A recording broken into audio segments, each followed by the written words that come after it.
Ate Sis, ano naman bang iniisip mo? Si Lilet, no? Nag-aalala ko, Emong eh. Kilala ko si Lilet. Pero ngayon parang iba eh. Kamakailan nung may problema siya.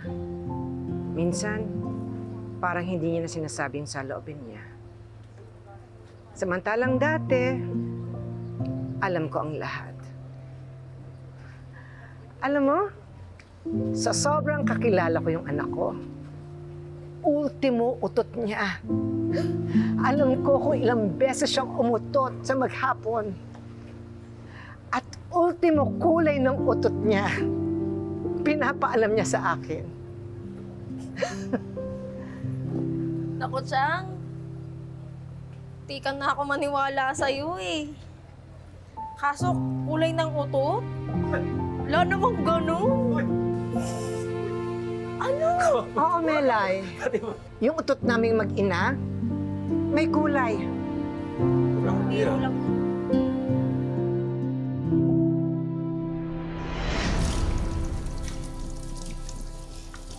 Alam mo, Tinang, napunta ka na naman po ko ni Ma'am Patricia kanina. Dapat tinawag mo ko. Palagi ka nang tinadala ka ni Patricia. Yang si Trixie dapat masaway yan eh. Pahamak din. Si Trixie na naman dahilan. Opo. Pero relax lang po kayo kasi nakaganti naman ako agad sa kanya. Anong ganti? Kasi po, nautot ako ng mga 5 times na naka-silent mode habang pinuputakan niya ako.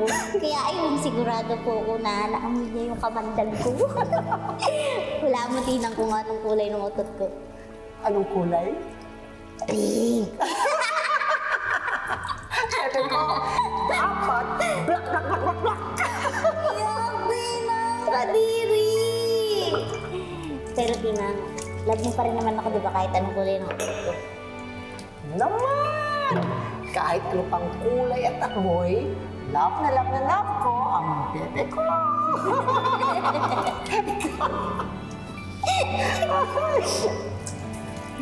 Malangat mo yun.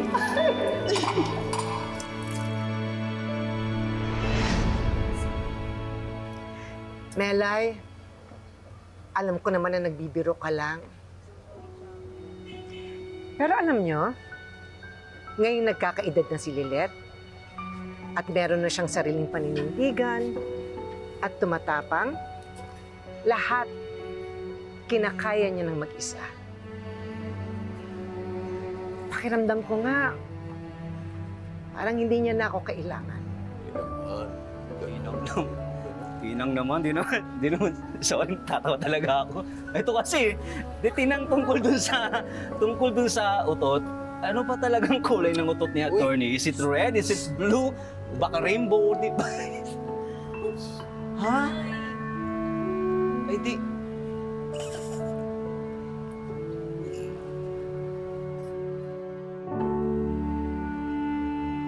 Bakit kaya ako gustong kausapin ni Attorney Mer? Really? Pero Lily yung rinig ko eh. Hindi naman yung pangalan ko. Ay. You're so tense. Please, calm down. Are you really, really ready for this? You know, we can do this another day. Why don't you wait until everything is confirmed already? I still need to investigate. Hindi ako pwede mag-aksaya ng oras. Lalo na ngayon na open pa si Lilet na makipag-usap sa akin despite all the things that I did to her. Kahit ganun pa man yung pagkatrato ko sa kanya, she's still open. Has to do with you.